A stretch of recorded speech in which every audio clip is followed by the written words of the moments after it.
This fast mode, but I think it's typical for TATRA Summit that and GLOBSEC, that we live in a very charged and intensive time, but I think we show also results as well. So welcome to this panel. The panel is called Getting Road and Rail Ready for Mobility of Tomorrow. I have three wonderful panelists with me, and I think it's a great mixture of somebody from the industry itself, somebody from the actually official minister from the national level, but also representative of the international and European institution, in this case, European Investment Bank. So I'll start with Liliana Pavlova, Vice President of the European Investment Bank. Welcome, Liliana. Thank you. Thank you very much, Rod. Andrej Doležal, Minister of Transport and Construction of Slovakia. Thank you, Minister, for joining us. And Andreas Klugescheid, Head of Government Affairs and External Relations, Europe, Middle East and Africa from BMW Group. Thank you. Next time we hope you will drive here to the floor on a little yeah. Electric BMW. We do have electric bikes, bicycles that is, and maybe I can do that with that. Yeah, not with an automobile though. Excellent, excellent. Let's be careful about promises. You remember last time I promised the train. So. And it did happen. Yes. And I think we should. I suggest that we actually applaud to the minister who really delivered on his promise from last year. Thank you so much, and I think this shows that politicians don't have to be just about talking, but actually about delivering in reality. It's really nice to see that. So we have two types of topics. We have about road transport, and then we have about railways. I would like to kind of subdivide our discussion into these two areas, although they are obviously part of transport infrastructure in general, but still having specific issues for each of them. So let's start with the road transport and road mobility. Obviously undergoing huge, profound changes with the new targets of moving towards Fit for 55, all the new regulations on the EU level where producers of cars and governments have to apply to and be in line.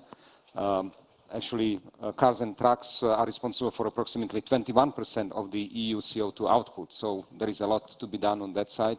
And the move towards electric mobility and hybrid is very important.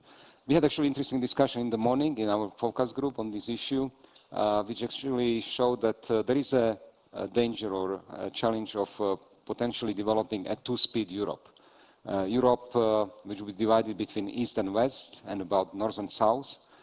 Basically the division which shows that those people who have better purchasing power in the North or in the West and can afford more pricier electric vehicles can do it faster and quicker. They can also develop the charging infrastructure much faster. And then we, the Central Eastern Europeans who cannot afford it, do not have the subsidies from the government, and basically are then kind of reduced to buying used cars from the West and kind of continue with the combustion engine.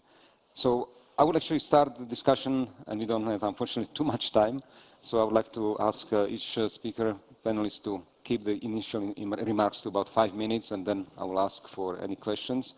But I would like to go actually to Andreas, somebody from the industry. Obviously, BMW is a leading European manufacturer. It's also good to see that you have very ambitious goals for introducing electromobility and production of EV cars in your own schedule. How do you see the situation in Europe, and where do you see the main challenges, and especially also where the governments, and in particular in Central Eastern Europe, can be helpful? Yeah, thank you so much for inviting me here, and also for the very interesting focus group we had earlier on today. That was very good. So let me talk a little bit about where we are with electric mobility. And electric mobility is a topic that is now with BMW since 2008. We are working on that. 2013 saw the BMW i3, and since then we have enhanced our product portfolio with both plug-in hybrids and with full battery electric vehicles. We have one here on display if you like. You're more than invited to see the brand new iX. The challenges of electric mobility have always been RIP, rest in peace if you like, but it really stands for range, infrastructure and price. And when you look into the product of today, the iX, but also competitors' vehicles, they are basically solving that issue. You know, we're talking here range 500, 600 kilometers, which is for an electric vehicle, obviously, and for any mobility need, really, no longer something that is limiting yourself. The infrastructure is a hot topic and one that really needs attention. Yeah, and I'll come to that in a minute. And then the price topic. And yes, we see decreasing prices for electric vehicles. And some of what we, namely with batteries becoming cheaper, what we get there, we invest then in longer ranges in the vehicle. But you see that there is also light at the end of the tunnel when it comes to pricing. For the time being, the success of the electric vehicle depends to some degree still on incentives. But the price is no longer, let's put it that way, a big issue, at least for new car buyers. We are not talking here used car buyers, which obviously is also a big topic. We discussed that in the focus group. But for new car buyers, it becomes apparent that even the new price of the vehicle is getting into a world where they can say, okay, I can afford, for example, a full electric Mini, I can afford a BMW i3, I can afford an i4, and so on. For the topic of infrastructure, we are at a decisive point currently in the European discussion. The Fit for 55 proposal of the European Commission has been published 14th of July. And in there is the so-called R4, which is the Alternative Fuel Infrastructure Regulation. And that R for regulation is a very important piece, because in the olden days, it was only a directive. And the member states, to a large degree, decided to ignore their obligations to install infrastructure, namely for electric vehicles, but also for hydrogen. So the EU Commission has decided to turn it into a regulation, and we are hopeful, and actually we would really very much push for the fact that it remains a regulation also in the political process. We already see that member states are in a mode to dilute the targets in the R4, as it is called. And we feel that this will not support then the other side of the medal, which is the more stringent CO2 targets for the car fleet. The truth is, even a target of 55% CO2 reduction compared to the 2021 level that is foreseen till 2030 will only work if there is a fuel infrastructure. It's rather banal, but it's obviously true. Someone who has no idea where he should charge his electric vehicle, or her electric vehicle for that matter, will not buy one. Yeah? So we always think of these two sides of the coin as being complementary, and we really need to make sure that we have sufficient infrastructure, and R4 for the time being is good because it's regulation, but it's even in its current status not ambitious enough. We want more, we need more in order to make sure that the European car industry can be competitive also in the future by bringing electric vehicles on the road, and for the European Commission to reach their targets. The last point that I want to make, and you mentioned that there's a divide between North and South Europe, and also East and West Europe. The world of an electric mobility customer, an EV driver in the Netherlands, is a little bit different from the world of an electric vehicle driver in, may I say that, Slovakia, or Poland, or Romania. Yeah? And we see there the risk of a Europe of two speeds in one of the decisive points of Europe political interest, and that's the question of mobility. If you end up through the regulatory process that you hamper and endanger the mobility of your citizens, you will have a problem. And obviously there's also a financial part to that you can probably explore a little bit later. But I'll leave it at that, having eaten up my 5 minutes, I guess, already. Yeah. Thank you. Thank you very much, Andreas. Again, it's great to have the commitment from the OEMs to move towards the electric or hybrid, the new mobility. Obviously, this has to be matched or has to go in parallel with the development of the infrastructure, especially charging infrastructure, which is needed. According to some calculations, we need 1 million charging points in 2025 in the EU. And currently, we have around 230,000. So if we want to reach this target by 2025, it means that each week Europe has to build at least 3,000 charging points, which is quite a target, quite a challenge. But I would like to move to Minister, and of course many of these issues are handled by your colleague Minister of Economy in terms of electromobility and developing also the infrastructure itself. But still, Slovakia is obviously one of the European hubs of car production, and I basically have two kind of questions. One, more on a strategic level, how do you see what Slovakia or government has to do to make sure that Slovakia is part of this big change and shift in the mobility overall, so that we do not become a kind of Detroit of Europe?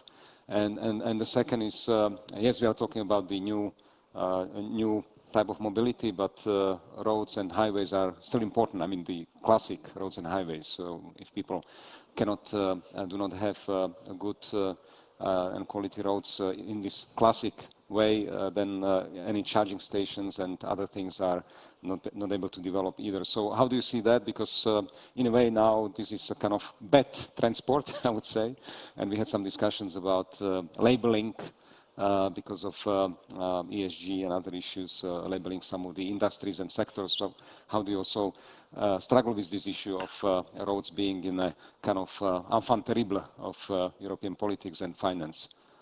Yeah. Please. Basil, I'm sorry. It's really difficult for me to talk about mobility of tomorrow, about charging stations, about infrastructure, about electromobility. But the problem is, at least in Slovakia, is somewhere else. More than 50% of our road infrastructure is in terrible conditions. We still don't have the highway ready between our two big cities. Isn't it funny to talk about charging station and modern infrastructure and smart mobility when we don't have the basic infrastructure ready yet? So I'm sorry. My goal as a Minister of Transport, we need to focus. Now I'm talking about road infrastructure. To finish what is under construction, that's the D1 highway between east and west. We have to really speed up the process of preparing the highway R4. It's so-called Via Carpathia, connecting the North Sea with actually Aegean Sea on the south. So these are my targets, and of course I'm supportive. I do support the Minister of Economy, Mr. Sulik, with all his ideas of hydrogen mobility. I was supporting him with his idea to present our hydrogen car in Dubai. But again, let's not die in beauty. I mean, we need to say it honestly that we don't have the basic infrastructure. Mm-hmm. Where do you see the main sources of financing for this classic infrastructure? Thanks to European Commission, we can at least talk about development, because from the state budget point of view, we are just co-financing European projects. No matter if it's railway or road infrastructure, no matter if it's classical EU funds or Recovery and Resilience Fund or CEF projects, many times the state budget is at the minimum level to be able to co-finance the EU projects. I don't have the answer. From which sources would we invest without EU funds? Of course, there might be PPP projects together with private investors. This might be an answer how to speed up the process and how to get rid of the huge investment debts we have in road infrastructure in Slovakia. Thank you very much. I think this leads us to Liliana Pavlova, because we got into financing, and I know it's not an easy role probably for you, because even when I was still at the EIB, we decided to move and transform EIB into a climate bank, which means also getting out of supporting any type of fossil infrastructure and industries. So how do you see that, and what the EIB can actually do, and how could cohesion countries, which do require, as you know, development of this so-called classic or basic infrastructure, how they can actually rely or not on EIB? Thank you very much, Vasil. Good morning, everyone. Well, indeed, it's a very important topic since, yes, we are discussing EIB as EU bank which was established 16 years ago with the aim to support the convergence and cohesion. And this is still valid, I should say, because what we do in support of cohesion countries, of less developed regions, is still of crucial importance, as Minister mentioned, because we do have this kind of still underdeveloped road and rail and energy infrastructure, which we definitely have to continue if we want to, as you said, to avoid any thoughts of having two speeds Europe or at any dimension. But at the same time, we converted in 2019 already into the EU Climate Bank, and as of last year, and we have really we have turned the bank into a real climate bank with the three main objectives: supporting green and digital transformation, but the overall the really ambitious targets of EU by 2030, 2050. First, phasing out any projects related to unabated fossil fuel, but at the same time investing much more in climate and environment sustainability projects, which should be 50% of what we do and what we finance. And for me here, it's the very important moment. Cohesion and climate ambition of the bank and of EU should go hand in hand. They should not compete. They should go hand in hand. They should reinforce each other if we want to be successful in deployment of the new technologies, because the transport is witnessing a revolution, we may say. We are strongly committed to deliver and to support modernization, electrification, introduction of really efficiency improvement in the system with the automated transport, to digitalize, to provide the necessary 5G networks to enroll, but most importantly to use alternative fuels. But there are two elements which should go hand in hand. We should continue providing necessary funding to develop roads and rail infrastructure, and at the same time, in order not to be laggards in the group overall, we have to make sure that we invest heavily, because the funding gap is there, in European, supporting European Battery Alliance, Slovak Battery Initiative like Innobat and any others, providing and establishing a reliable, sustainable and predictable network of charging stations, because as you mentioned, the ambition of 1 million charging stations is there.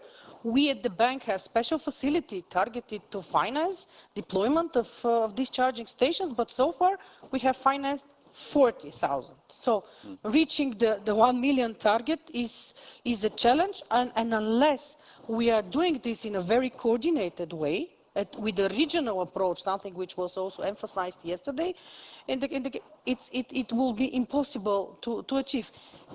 Because moving and really providing necessary incentives also for citizens and for the businesses to switch to electric cars, there should be a reliable and predictable way for them to plan their trip, to plan to have real-time data, to have real-time applications, to be able to plan the trip itself, not only as timing, as conjunctions, but as well what are the available charging stations on the road. So these are really the important elements which I wanted to emphasize, along with the challenges we face. And speaking on batteries, I have very interesting statistics which I have, because the projection is that the world battery market will grow to 250 billion per year by 2025. And for Europe, it's of critical importance really to build European automotive independent sector and first to safeguard roads, but to make sure that we have and build the necessary capacity here.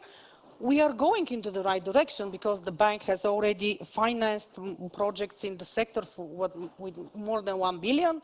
We have excellent examples with Notrovolt project starting with 230 million for lithium-ion batteries, and now with the second phase with the demonstration plant and gigafactory, and another example in Poland with cathode materials production facility, and Swedish Niller company where we are also supporting R&D in the new manufacturing lines.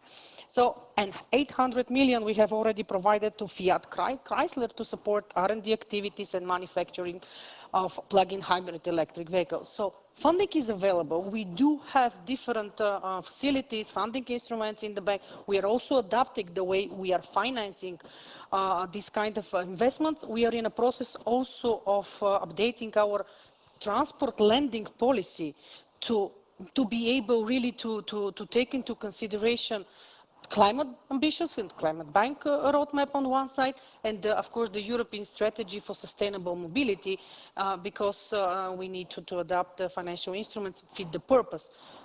And last but not least, facilities to support and to contribute to the decarbonization of the transport sector are of critical importance, because transport is still providing for 90% of the CO2 emissions in Europe. So this is really the sector of highest priority if we want to achieve these ambitious goals and targets. Thank you very much, Juliana. Actually, if there are any questions, please just raise your hands as we are going through the panel. We have first one, but before that, I will ask that if you could move the microphone here to the front row. Before we get to the question, building on this issue of batteries, because I think this is a very important issue for Europe, for European economy, and being competitive also in the battery area, which is a big part of the future of the mobility and transformation. And there is, as Liliana mentioned, there is a kind of strategy on the European level to support European battery developers and producers in the future, like Northvolt, hopefully in Slovakia, Inobat, and others. But I wonder to what degree, and this question to Andreas, to what degree in your decision making, when you are thinking about supplies of batteries, to what degree this issue of European IP and Europeanism in terms of battery sector, does it play any role in your decision making, where you source batteries? Well, you know, I'll try to be brief here. When we started with our electric vehicle initiatives, we did, for example, a first fleet in 2010 with 1,200, 1,300 cars to test, you know, the markets, the customer behavior, and so on. And at the time, the battery cells came from a joint venture between Bosch, classical German supplier, and Samsung. That company doesn't exist anymore. Yeah? Then we were really thinking, you know, what is the battery cell for us? I'm not talking the module here, I'm not talking the intelligence here, but the cell itself. And it is ultimately a commodity for us. So in our strategic approach, and others may do other things, but in our strategic approach, we are buying this commodity from a supplier. Does that mean that we are not interested in the battery cell? It doesn't. We have a 400 million euro battery research center right at our engineering center in Munich, where we really develop the chemistry, the capabilities of the battery, and work with our suppliers to actually get the best possible product. And yes, we support companies like CATL, which are you know, building a big battery facility in the middle of Germany, where we have multi-billion euro contracts with them buying the products. But we are not building our battery cells on our own. We consider them to be commodity, but we are keenly interested and very much influence what the actual commodity can do in our product. Then we built the modules in our house. We built the electric engines, by the way, without rare earth, which is one of the important things in our house. And we built in-house also the intelligence that is, the whole IT backbone for the logic of what the battery then does in the car. Thank you, thank you. Actually, my point was exactly not to support CATL of this world, but some European. Well, we are living in a globalized world, and we have obviously also during Corona times, we had this whole discussion around resilience and, when turns resilience into protectionism, and what do we need to do in Europe, and can we source elsewhere? And, CATL is a company that builds battery cells in Europe. You have the production here. And we are producing BMW cars in China. And this is a globalized world. And it's hard to say where resilience or, let's say, sovereignty ends and where protectionism starts. So there's always a fine line. One thing is, by the way, very important. What we are keenly interested in is bringing down the CO2 emissions in battery productions down. Because that is one of the very influential factors for the carbon footprint of an electric vehicle. Everybody thinks tailpipe emissions, where the electric vehicle has no issue because it hasn't got any tailpipe. But the value chain before that is actually carbon, in terms of carbon intensity, is higher than for an internal combustion engine car. And that is something that we are tackling with our research and also with our suppliers, by the way, also with Northvolt, with whom we are engaged as well. Thank you. Brief remark from Liana, then we go to the question. Just two remarks, but one was already meant. In production of batteries, CO2 emission reduction is critical. And second element, we should not only think about production, but later storage and recycling, because circular economy is what we should be targeting. Otherwise, we might face and we might end up in a situation where we are having a clean vehicles and green production of batteries, but then without the necessary facilities for recycling, we will end up with polluting even more. Exactly. Please, the question.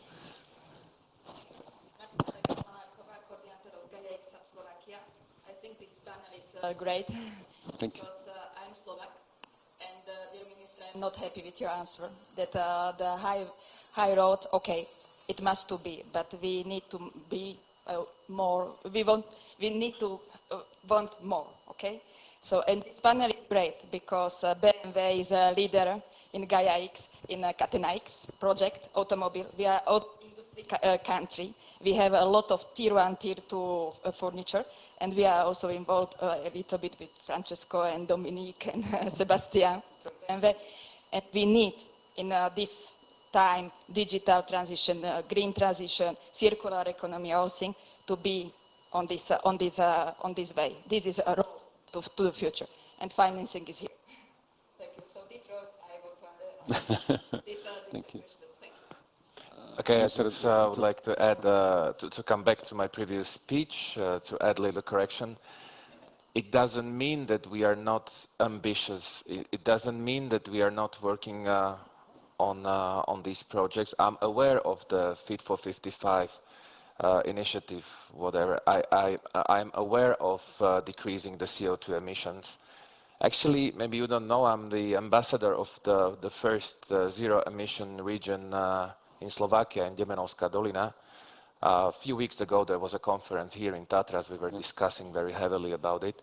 So, sorry for that. For the previous speech was more, critical to describe the problems here in Slovakia, but it doesn't mean that we are not working on the, smarter and greener economy like you described. Thank you. Any other, please? Question here. Thank you. Thank you very much. My name is Ludovic from Slovakian Parliament, from Committee of European Affairs. My easy question is, the source for the cars, e-cars, is electricity, Now the pricing going high, and what will happen in the future? Let's say I am not in this team expert, but I read somewhere if Slovakia have maybe only 20 or 30% of the electricity car, not hybrid electricity, there will be blackout in the country. Maybe many other countries will happen the same. Is somebody thinking about this, and how is the situation now? Thank you. Good question. Who can answer? Minister of Economy. But maybe from the industry perspective, do you see these increases in the electricity price as a threat to the EV and to the transformation of the car industry? Well, you know, I was mentioning at my introductory intervention quickly these RIP, you know, and price is obviously part of that RIP. And that also goes to the cost of ownership, the classical question, namely for those people who have large fleets and buy a big amount of cars. And already today, that is relatively clear. The electric vehicle is superior to the internal combustion engine vehicle when it comes to the actual cost of ownership once you have done the buying decision and bought the car. I'm with you that, you know, while we are talking about the electric vehicle, about the charging infrastructure, we need to think about the question of the integrity of the grid and also about renewable energy generation. Is it a KO criteria in the sense of, you know, we are running here into a risk that we are not able to solve? My clear answer is no, it is not a KO criteria. We can deal with that. We have to deal with that, on the other hand, you know. This will not kill the electric car, to quote a famous film, but it is something that we need to really handle, and where also the European Union, together with the member states, have a large responsibility to really make sure that we are not moving the CO2 emissions only into the value chain, that is into the generation of electricity. And, but on the other hand, and that is something that I'm very clear on, you know, we need to take care of it, we can take care of it, we will take care of it, and this is really necessary to gain the CO2 emission advantages of electric mobility. But you know, it's something that is so obvious that it needs to be tackled, and it will cost money, no question. And the ultimate question remains how fast we can deal with that. So that is really the important question, is not that we have to do the transformation, but how far we can be, thinking not only about car industries, but also the energy supply chain and the generation of renewable energy. But we can do it. That's the quick answer to your question. Maybe just one comment on this, as additional discussion. Last night we were also having a discussion on energy transition. The key for successful energy transition is indeed the electricity grid. I mean, we have certainly have to invest in transition, in production and transition. However, unless we have a good electricity grid able to adopt the different technologies, renewable energy sources, we won't be able to successfully complete this important element of energy transition, because without reliable electricity grid, it's mission impossible, and it's very important also element for the modernization of the transformation of the transport sector too. It also seems to me that we really need to discuss how we make this transformation process from combustion engine into electromobility and a new type of mobility more affordable for large populations, and also for the energy systems as we have. What I mean is that it seems to me that there is now this competition, which OEM comes with the car which goes 400, 500, 600 kilometers on the battery. But if you look at the reality of the life, most of our driving is in urban and suburban areas. It's up to 100 kilometers, which would then also translate into lower cost of car, I believe. And this is the majority. This is probably 80% of users, and why we need the cars. So I think that we also probably shift in our mindset to this segment and this issue. And this would also, in terms of charging infrastructure, I think that the charging infrastructure should be much more decentralized, meaning every lamppost and at homes and work, etc., there should be the AC chargers, and it should be kind of habit of people to come and plug your car into the AC charger, or plug, yes, at your home or office, and it's done. Then it's not so much heavy impact on the grid itself. Yes, and there are technologies now which can actually utilize the free available electricity in the grid when this is done in a kind of modern way and distributed. But please, Willy. Just comment and then a question. I think we need the microphone. Yes. I'm always getting nervous if politicians decide on technology. And I was in politics for long. Did you decide about technology? No, the question, yeah, we did. The question is for me, mobility or e-mobility is not the only single solution. There is other solutions also existing. And I think we have to have an open mind, what's the best solution? And there is no one size fits all. You have just mentioned the urban areas versus the countryside. We have never talked about the heavy transport. We have never talked about shipping. We have never talked about planes.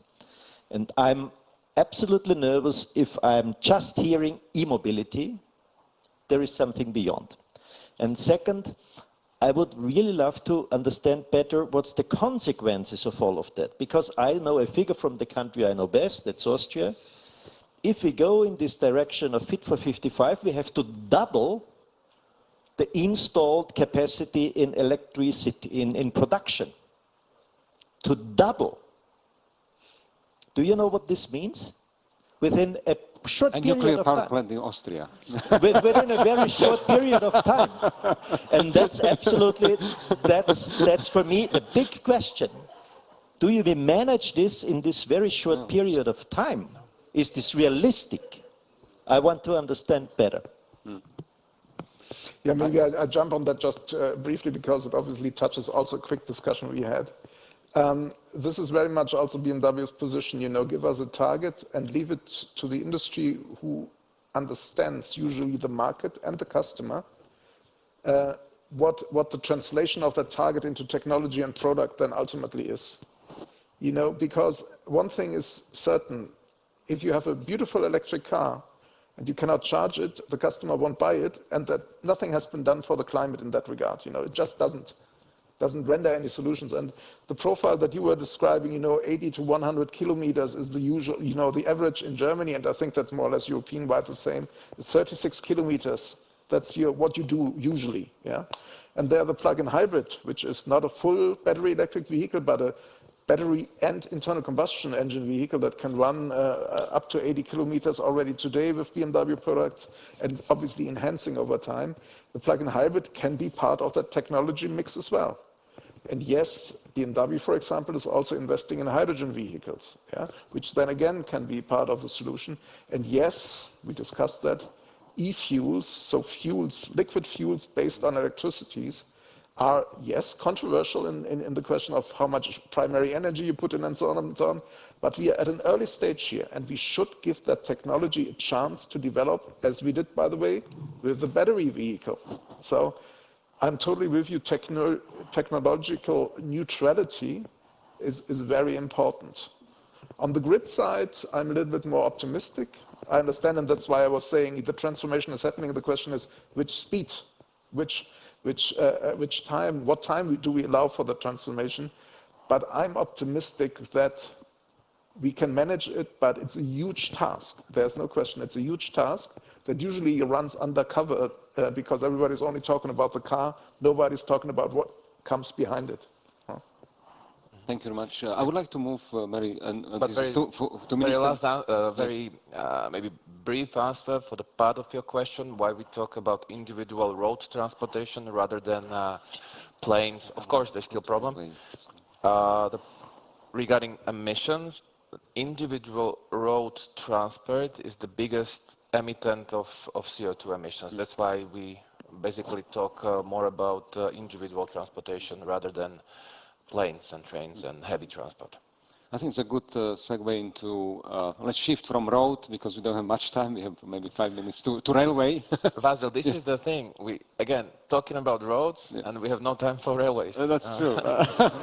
And we had this wonderful ride from Bratislava here by next time, let's start with railways. Okay. We'll start with railways. But Minister, once we have you, and I know you're a big supporter of railways as the new clean transport and transforming Slovakia from kind of road dependent into railway dependent. And this is really congratulations on that. And thank you for this effort.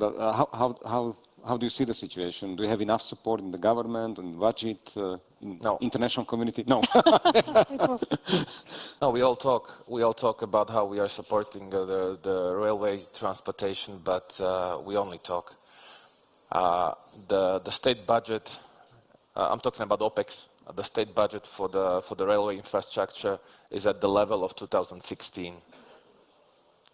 Thanks to EU funds, thanks to the RRF, actually this is the only good thing on COVID is the recovery fund. No, I'm serious. Without a recovery and resilience fund, because we do plan to invest €500 million to the railway infrastructure. Without that, I don't have answer. What would we do in Slovakia?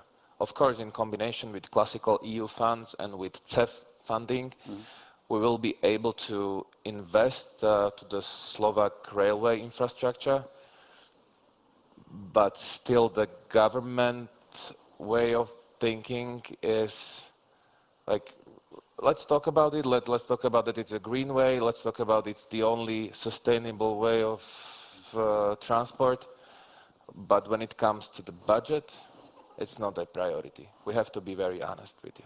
So I need all the help from all the stakeholders to help me to convince the government that the railway infrastructure is really important. The thing is that very interesting information, I mentioned it actually last year also. If we manage to do the reconstruction of existing railway infrastructure to the original speeds, with the same amount of trains we have now, we could double the amount of transported passengers just by having higher frequency of trains to be, faster. So this is why we need to invest to the infrastructure. Thank you. Thank you. So appeal to everybody here to push your parliamentarians and people you know for more support and more financing for railway. But I believe maybe Liliana has some answer.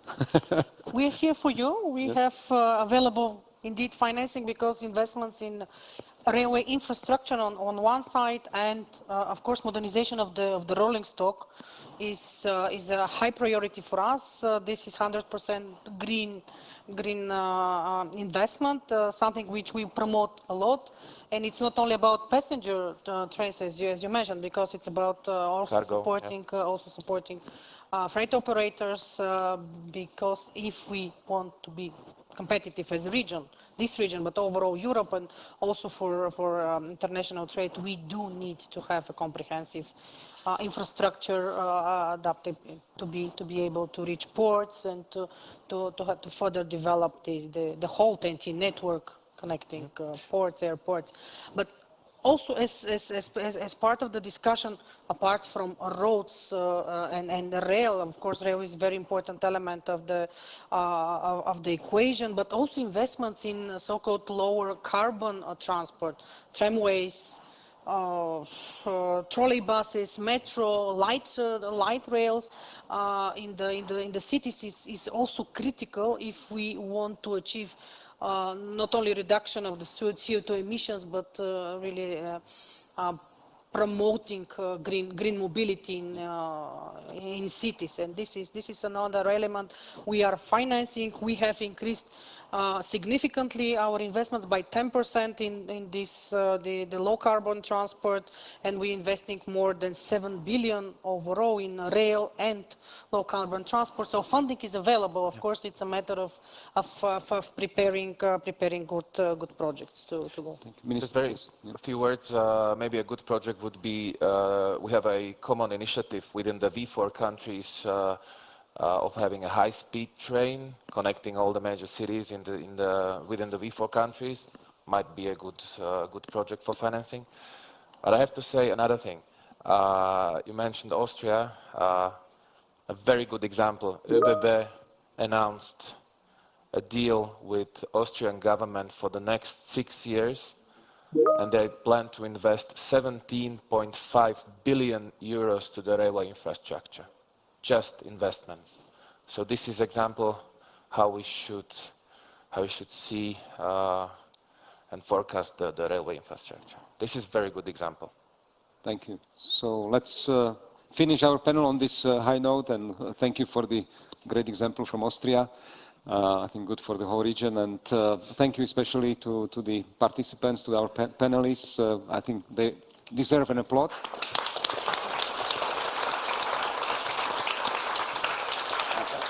Thank you all here for staying with us, and now there is a coffee break for about 15-20 minutes, so please enjoy it and come back to the next session.